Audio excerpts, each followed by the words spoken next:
to me, it's about, can you answer simple questions on how we're helping that organization make money, save money, and or mitigate risk? It's about being able to step back and understand what their business is, be able to answer those questions, and make sure that we're working with the right people to do so, right? Across the org. Hey, greetings everybody. This is Across the Funnel. Adil, your host for I've grown quite a bit with this podcast, doing over 180 episodes now.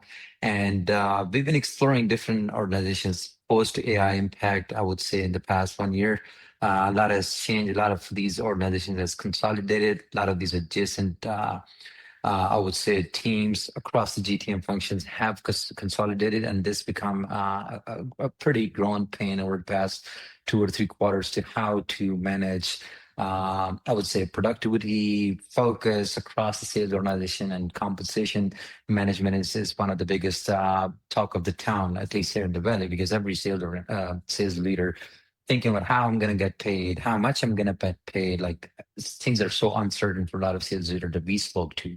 So today we're going to be talking to the VP of Customer Success, Kelly McGuire from Everstage. They are AI first revenue transformation platform from code to commission. This is one of the first, I would say, first movers in the category, and we're going to be talking about how they're helping sales manage their, of course, their revenue, commissions, keeping their sales leaders and sales organization pretty much optimized and streamlined for a greater revenue growth. Thank you very much, Kelly, for taking the time. Yeah, thanks for having me. Really excited to chat. Love it. So now I know that Everstate has been there for quite some time, and over time it has like AI capabilities like every other product. When it comes to revenue leaders, how much when it comes to data, when it comes to visibility, when it comes to transparency, plays a bigger part even after this AI, because every leader, be it a C-suite like CCOs or VPs, revenue leaders, sales leaders, VP of sales, and all, they look at so many dashboards, and they have like so many statistics in front of them every single day.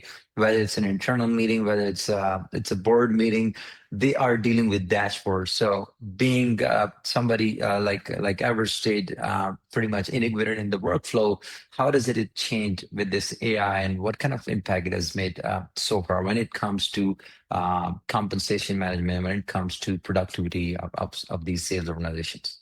Sure. So Everstage, we've been around for about 5, 6 years. So we were founded in 2020. Interesting time to start an organization, but that was, before we all kind of knew what was happening then. And I think that one of the biggest differentiators and why we've been so successful so far in this space as the fastest growing software in, the sales compensation or sales performance management space on places like G2 and Gartner, is because we're very customer first, and that means that it's because we've sat in the actual shoes. And many may not know this, but I think a lot of people at this point do, that know Everstage and know some of our competitors in the market. Our CEO and co-founder of the organization led revenue operations for a large organization, took that and saw a very large amount of growth. And that organization that he went through, he saw these gaps in the tools that were out there. And so we were founded by people that are in the roles doing the job today, right? And many of our organizations, founding members, many of our legacy members, many of our continued employees, have kind of been walking, talking, breathing revenue operations for a really long time, well before our inception in 2020. With that said, our product really aims to solve kind of two issues, right? Or really not issues. I'll think of them more like opportunities. The first one is on what I'll call like your operational maturity, right? And your ability to automate and scale. And that's for your revenue operations teams and your leaders, your FinOps, your sales ops teams, whatever kind of denomination you call them within your organization, the group that basically makes sure all of those sellers and any commissionable employee gets paid. So that's what the foundation of our platform did, was kind of solve like Siva, our CEO's like original problem, and many of the organizations and people in that space's problem, which is being able to do that in a no code way, so that you as a FinOps leader, manager, analyst can go in and build your compensation plans at ease and use of the system. And that's what we've been able to really successfully do and really serve what we call our admins, right? Those finance, those ops end users. And then on the flip side, and you said this, and it really like, it struck a note in me, but it also kind of hurts my heart a little bit because you said you talk to a lot of sales leaders that don't understand what they're making, have visibility to what they're getting paid. Like as a sales leader, you're with them. You're what's in it for me is how are you making money, right? That's what drives many sellers, and and the fact that many of them are people, right? Like they enjoy talking to humans and being around others and helping them solve problems, right? That's what we're helping, a lot of our customers do here at Everstage. And and for those sales leaders and for those sellers that are on, excuse me, on the ground, whether in office, on their phone, via our mobile app, they're able to see what they're making, have transparency into where they are on quota attainment, use some of our tools that are AI forward on abilities like benchmarking and forecasting so that you have a better prediction of what's going to end up in your pocket. And when it does, it's accurate, it's on time. You have a place where you as a seller can go and talk to the admins, the finance, the RevOps teams in a centralized location so that as your business grows, right, and everybody thinks about the big successes of that growth, and with that come the responsibility of audits and controlling all of those different things. Our system handles all that operational efficiency for you, right? So it lets both of those end users really shine and thrive and be empowered to make the best use of their time in seats or at their desks or in their cars when they're talking to people so that they know what's at the other end of the rainbow for them. And for sellers, hopefully that's a big pot of gold, right? And for the finance people, it's on time, accurate, and often, right? In terms of, being able to really automate that ship that you're building and driving or sailing, so to speak. And then where does AI come into it? It kind of comes into it everywhere. But the way that we're really taking it in terms of an AI first approach is, on the administrative side, we have an auto agent that helps you automate and build all of those kind of logical components of your plan so that you as a finance person are not coming in and building from scratch. You're validating and QAing and then moving along. So your time to get that plan out the door goes from 6 weeks or 2 months to a much, much, much shorter runway, which ultimately has your business selling more, achieving their goals more. Everybody wins, right? And on the sales side, it's all of those ways to really serve up that spoon-fed information to the seller so that they're able to see it in ways and kind of gamify the system so that they can see what more they can accomplish to really motivate and not just Keep them provide motivated. Yeah, visibility. absolutely. Keep them always inspired and motivated. And of course, what Yeah. about just a quick question on this? Like a lot of these fellow sellers, they get motivated from the folks in the peer group that they look up to, the people that make the most commissions and all. So is that phenomena incorporated inside Everstage? Yeah. So the ability to see where you're tracking against your peers and create, what I like to call a very healthy dose of competition, especially tapping into that sales persona. Yes. So all of that is visible at a attainment level. Now, we don't share like proprietary information across sellers, of course, right? But what we are doing is providing that competitive visibility into quota attainment and really allowing the business, our customers, to tell us how their org works, how them and their leaders, their first line sales managers, all the way up to their C-suite, want to see and be able to answer this one big question: for every dollar that we're making, how much are we spending? Right? That's what a CFO cares about. That's what a CEO cares about. They want to understand how the business is scaling. Mm-hmm. And so we provide visibility into that top down, bottom up. And the layers and how we do that is really based on what the teams like to see and the culture of the organization. And that's really where my customer success team comes in, right? We get to know the customers. I say intimately, but I mean this in a we understand their world. We understand what their business challenges are. What are they trying to solve? Right? We know who we're working with throughout the various roles and levels of the organization, and how the CFO is connected to the head of RevOps, connected to the analyst that is helping build the plans and run commissions, right? So that we are helping understand the value of the challenges we're helping them solve, and we can help quantify what the vision is of us being part of that, right? That's the whole method of customer success to me as a leader is, okay, how do you go from being seen, and by you, I mean like us as a brand, go from being seen as a vendor, to that trusted advisor, to the partner Advisor.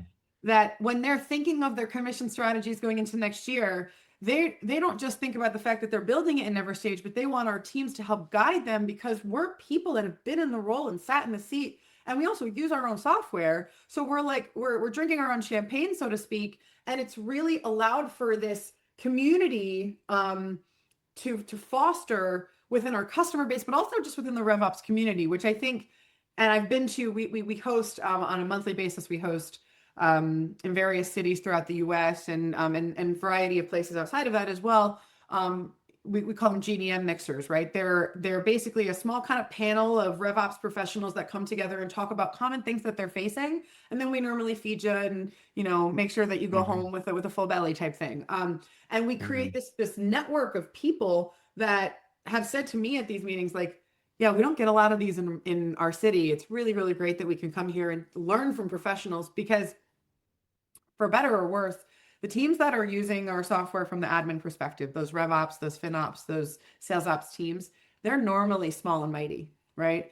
Some of our customers will tell me things like, our revenue's grown by 4x, but our RevOps team has not grown by 1 headcount, right? And that's, again, where places like Everstage come in, their embracement of AI to automate and drive a lot more efficiency. Do more with less, yeah. In your world.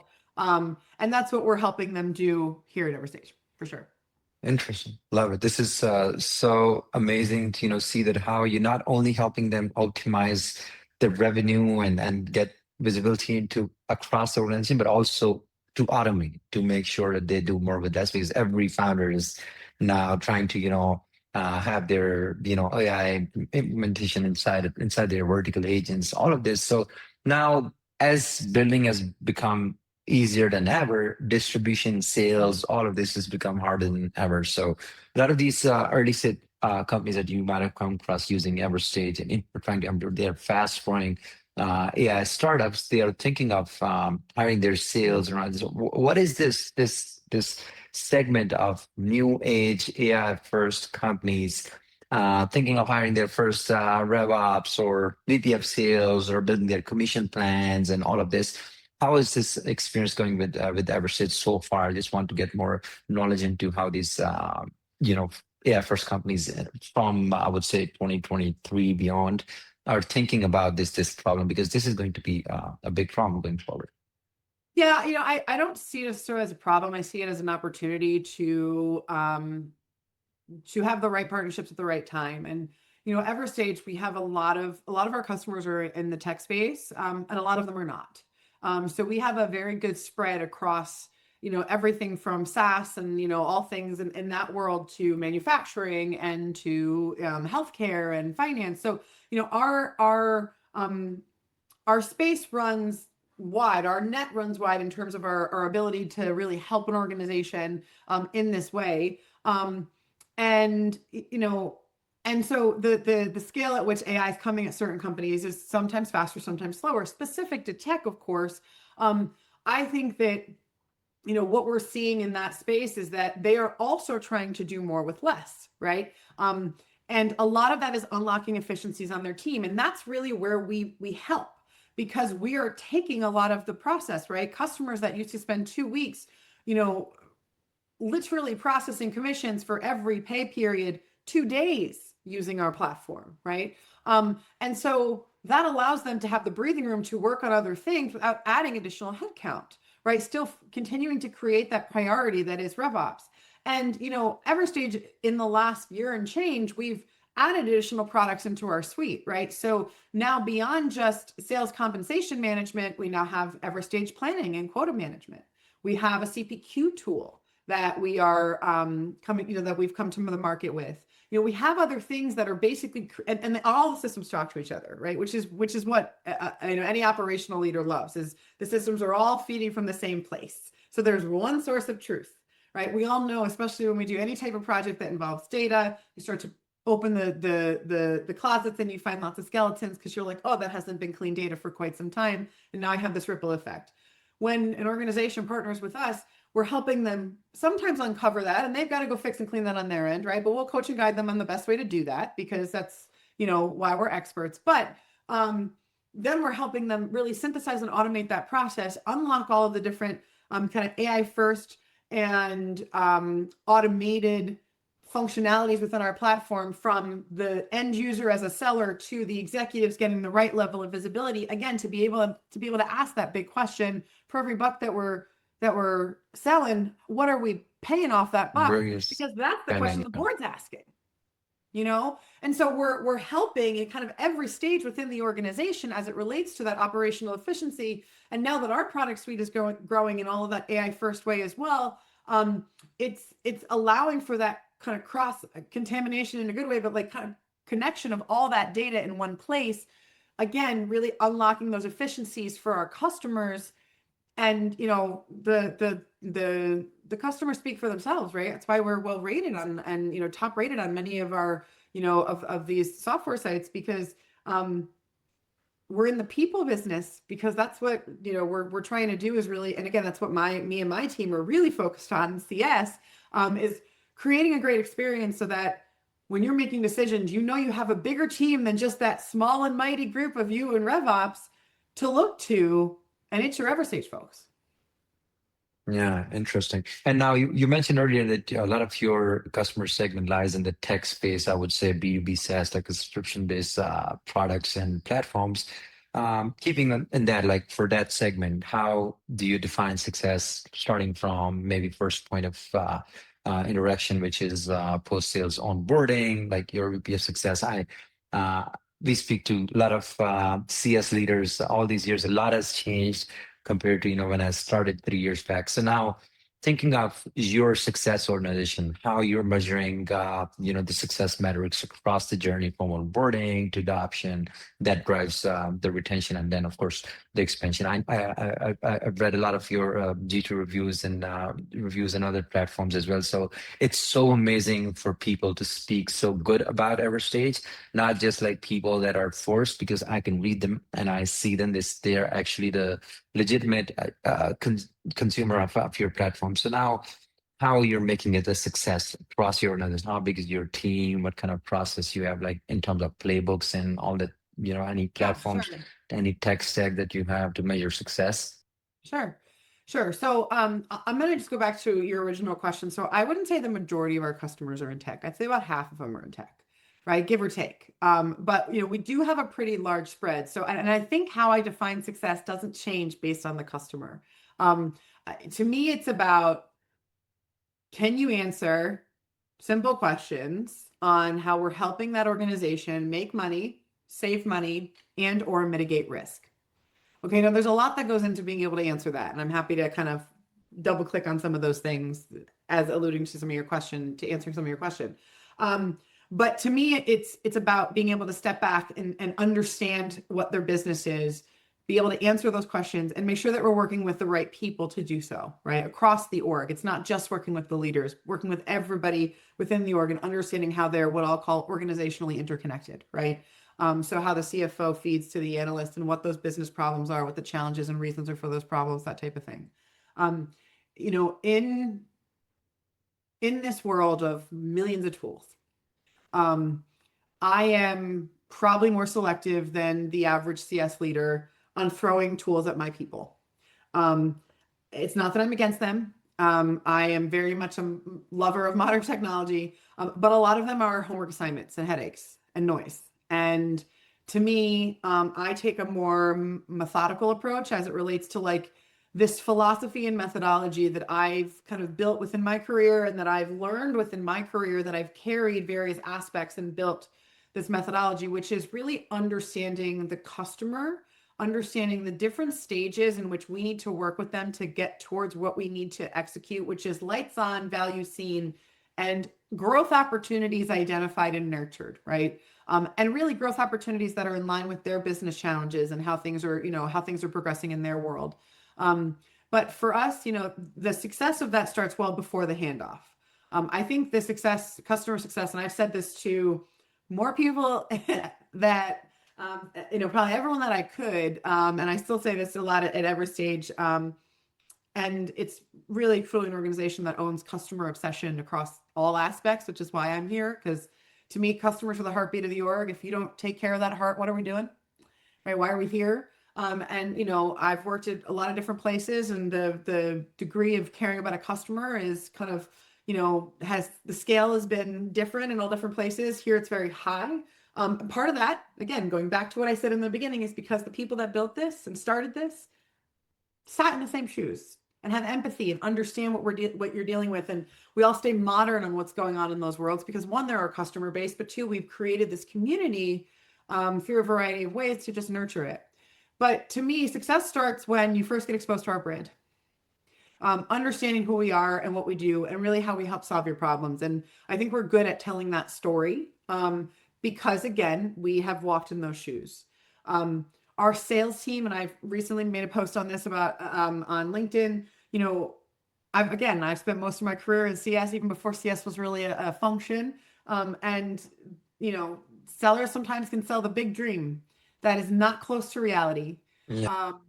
And here, that's not really what happens, right? We have a really good, collaborative, ethical, motivated, and kind of rock star sales team led by a great leader who's my counterpart. And they make sure that when they're kicking things over to our side of the fence, it's in a seamless way and everybody's aligned. And we have checks and balances in place to make sure of that throughout the sales process, which we are very much a part of.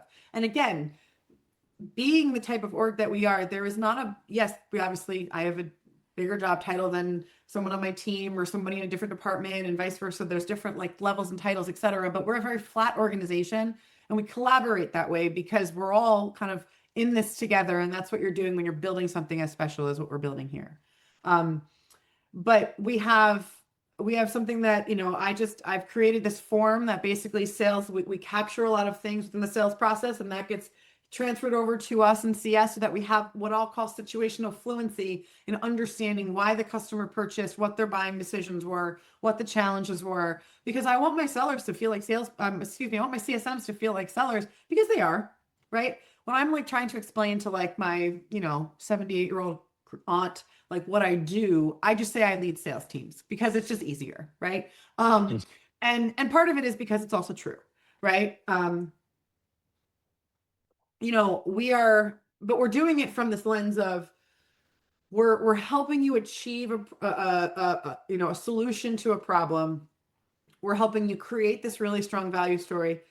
And if my CSMs are doing the right job, which I know they are because this is the type of leader I am, we're very hands-on and we're collaborative together, they're making their customers, those RevOps teams, look like rock stars because they are, right? Our customers have these sometimes thousands of sellers coming at them for questions, comments, etc. We help them synthesize and organize that in a streamable way so that they have breathing room, and then the business is able to better answer that question so that when that CFO goes into that board meeting, he's confident, all because the RevOps team is doing exactly what they're supposed to do, right? So we're really helping but create the right visibility and space for those customers and those RevOps teams to be seen as that incredibly important seat at the table that they are. Other things in terms of tools, I don't have a customer success tool that I use today. I have used them in previous orgs. Some have worked well, some have not. Some of that is circumstances of the tool, some of that circumstances of the org. What I'm trying to do is figure out how we can get our systems, better working and connecting and communicating together, right? So that my teams have even better insight into customer behavior without having to always go and talk to the customer about that. And that's where a lot of the automation piece comes in. And, admittedly, as a CS leader, I need to embrace AI more. And it's something that is a big focus for me this year, as well as continually, because we all know the world in tech is changing because of AI, right? And how our customers are thinking about that, depending on the type of customer, is a conversation we're having, often. And it is allowing our CSMs and my team and our global org in general to be able to unlock new opportunities, leveraging AI within our day-to-day too, so that we're ultimately able to spend more time with our customers in CS. Because, as a CS leader, I do sometimes struggle with how much AI we leverage because CS is a human business. I'm in the people business. And not all of that can be replaced by technology, Absolutely. right? You know, Yes. There is no CSM, substitute to human connection. Yeah. no, and this is a close second, you know, this thing we're doing with the videos on. But you know, my teams go out and see their customers, right? Last Yeah. year, I was on a roadshow for a couple of weeks with a couple of my CSMs and some of my enablement team, because I lead enablement as well for our customers here at Everstage. And we were on site training some customers and doing some big kickoffs and launches and having quarterly business reviews. There's this human piece, and then like laughing over dinner, right? That piece for CS, there will always be that there. How much of that versus Mm. other areas, I think that depends on the leader and the org.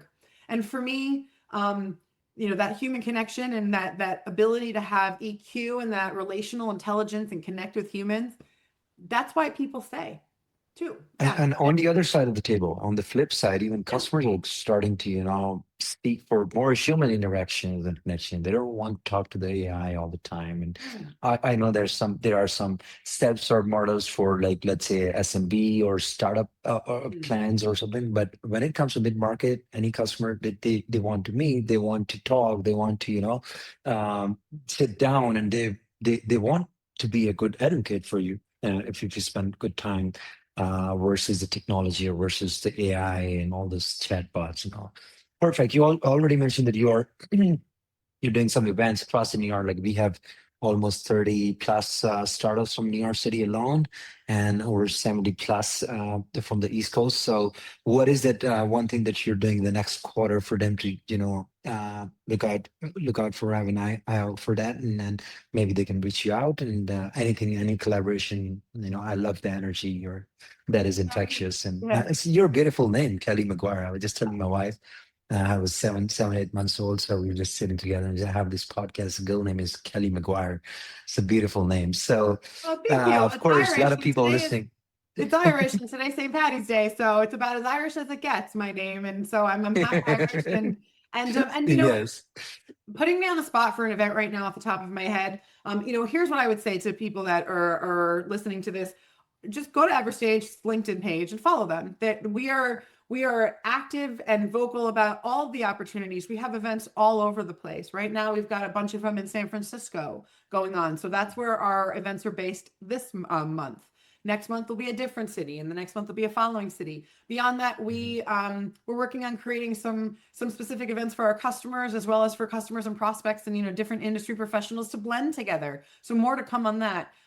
You know, but yeah, that's what I would say is definitely follow check out our events and Mhm. all the things that we share on our our socials and on our platform, because we're just trying to help guide and support others like us, because we know how hard the job is of people on the Mhm. RevOps team. And so we want to help you solve your problems and make your lives, easier and obtain more results. And so yeah. So, thing is, now it's a lot of these cultures are so much divided across tech because we get to experience a lot of tech companies. I'm sorry if I mentioned SaaS or tech a lot of times during this conversation, No, no, but no.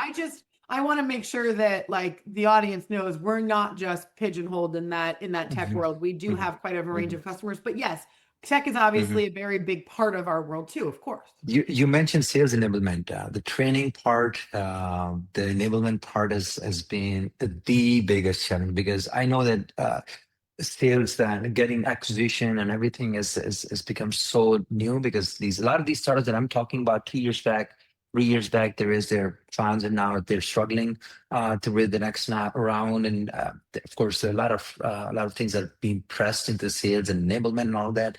Spending is being the bigger concern. They're using technology, but it's not that sales intelligence and everything. But how do you manage when it comes to training part Yeah. into the sales enablement? You mentioned that you are pretty much collaborative and you're hands-on and also how you're thinking of doing it at scale in one vertical.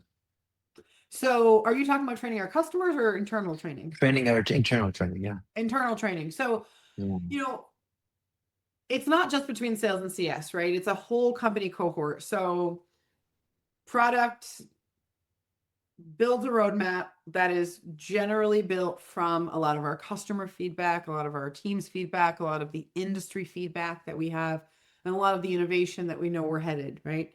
Um, in order for us to understand what that is and how it impacts our customers, I mean, we have a general good answer on that because a lot of it is things that we know Mhm. we need, or Mhm. we've, we know where our customers are headed and we're growing with them. But we have a robust kind of flow within our org where product is talking to product marketing and enablement. So my remit is beyond just customer success. I lead customer enablement here at Everstage. And what that generally means is we have an enterprise learning platform called Everstage Academy. Our customers can go in, both end users, and see kind of self-guided paths and tracks. And for some of our larger customers and kind of key customers, we do on-site training and we do live, virtual live training, those types of things. And I always say the more people assume ownership, the more it doesn't become Everstage's tool that we're using for our commissions. It's our commission tool, and I'm the expert, and now I can train you. So we have a lot of customers that actually go out and train their other teams, their Mhm. other sales orgs, their other customers when they're rolling out Everstage, which is amazing. We take a similar kind of mindset internally. And what I mean Mhm. by that is our product teams are talking to product marketing and enablement. We are coming up with a timeline and plan, and we have kind of the right, almost like a product sprint. We have like every, X amount of weeks or months, we Mhm. go through these things. It's the same type of flow here, so that sales and CS are learning together alongside the rest of the org, but how we're learning and why we're learning and what the impact is to our customers is, That changes, yeah. right? Yeah. So, the way that, like, I love engineers, but you don't let an engineer train a salesperson. You don't let an engineer train a CSM, right? Just like a CSM shouldn't be training an engineer, right? Because the way we think and how we learn is different. The thing that Mhm. I'm really big about is not just telling you what it is. It's also Yeah. practicing it in a safe environment, right? Because a lot of times Yeah. when people teach things, they just go, okay, here's what's new, go sell it, go talk to your customers about it.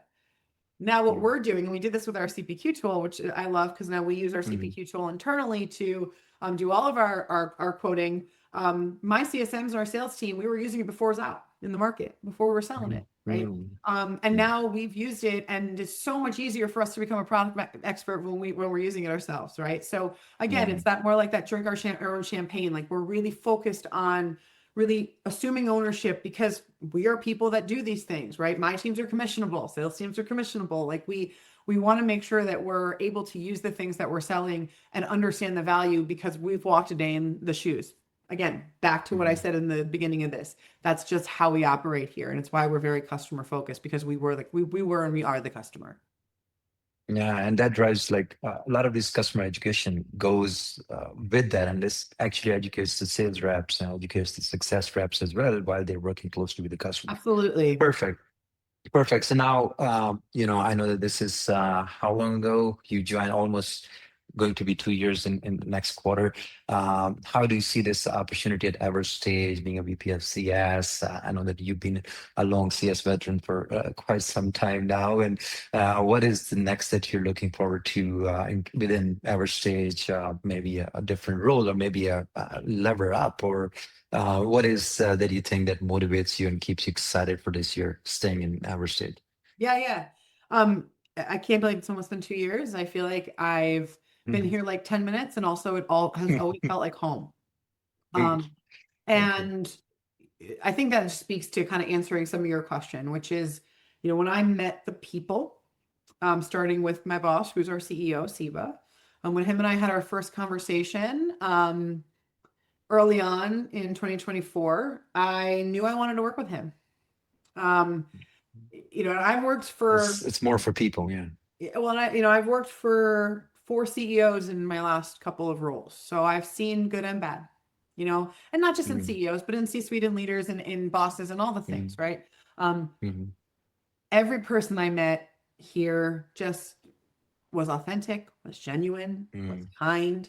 Um, then I saw the product. And I was like, well, mm, and I used a competitor previously. So I knew I was mm, using a different ICM tool and knew the deficits in that mm. space.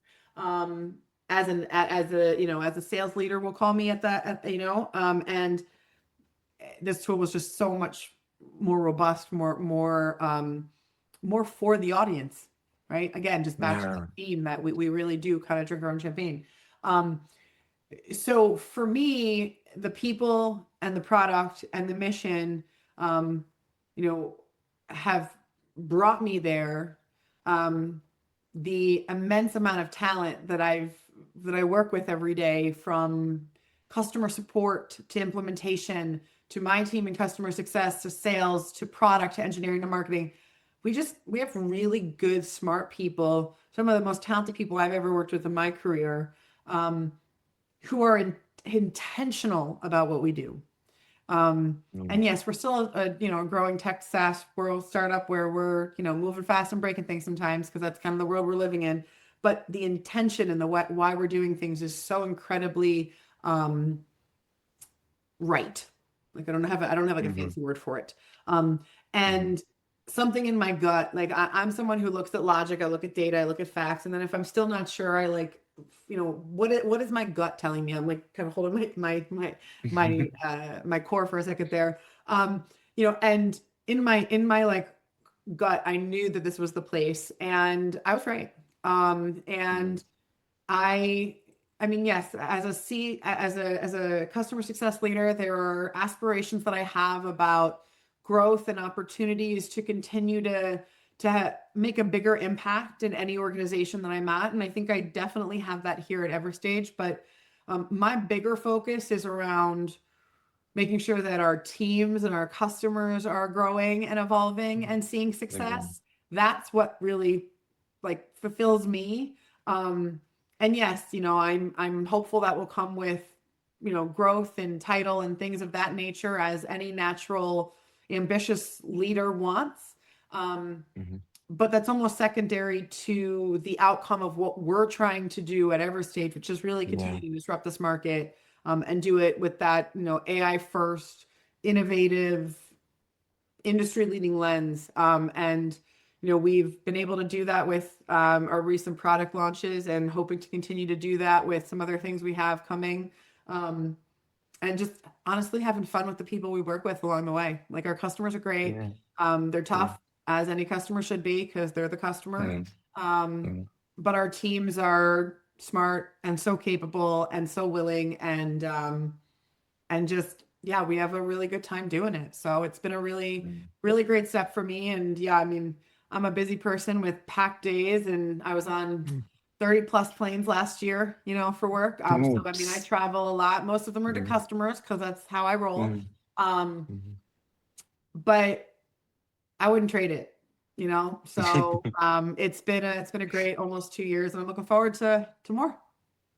Love it. You cannot be good enough if you're not passionate. That's Yeah. that's about it. You cannot live it if you're not passionate every single day. And as you mentioned, you work with a lot of interesting, intelligent people around you, and that motivates you a lot as well. Because when people are intellectual and intentional, and this time of AI, this is lethal. So Yeah. wish you best with all that you're looking up to and all that you're Likewise. you're going to make, and definitely will definitely follow your journey. So one advice for every female, because unfortunately, we have like only 43 or 44 female leaders onto our podcast. I'm not sure how the team is rolling. Maybe they don't get a lot of them, or what. So what is that one advice from for a female trying to be a CS leader or GTM leader in the future, to have to keep to be perseverance, Yeah. keep the perseverance with, and be consistent. Yeah, it's a great question. I get asked a lot. Last week I actually had two people ask me, like, "How are you so confident?" Like, I don't find a lot of CS leaders that are like that, especially if they're women. Um, you know, I don't know. Again, like I said, I'm the oldest of eight, so like I've kind of had to pave the way for a lot of people in my life, and I'm not afraid. I think part of it is just being comfortable stepping outside of your comfort zone, right? The first place we go psychologically is fear. Our brain doesn't like tries to resist it because On we're doing default, yeah. something different, and that is scary. Um, but your comfort zone will kill you. And that's a very dramatic way of saying it. But the other 50% of me is Italian, so there you go. That's my drama side. And I say that because if you don't step outside of your comfort zone and embrace that fear zone and work through that little fear and grab that bravery that takes 1 second to be like, it takes 1 second to be brave, and then you're done with whatever that is. And again, I caveat this with like, if you're an open heart surgeon, don't take risks. Like there are certain people that like this does not apply to, but for us in CS and for people in tech and for people in leadership, step outside of your comfort zone because that's where you learn and you grow, right? Once you work through the fear and you learn and you grow. And I like lived in that place. Um, Mm, I'm, I was just on with my CFO. And we were talking about, how him and his team are embracing AI in certain areas. And I was picking his brain because I want to learn more and I want to do more on my mm, side. Like I'm not perfect. I need to grow. And I think like having that balance of humility while also understanding your worth and your value. A lot of VPs of CS and C-suite, excuse me, a lot of people in my role. My hope is in the next 5-10 years, we're the CEOs and COOs, right? We're the future business owners and leaders in the room, so to speak. And mm, what I'll say to any woman in the room is, don't fight us for the seat at the table. Kick someone else out and take another one, right?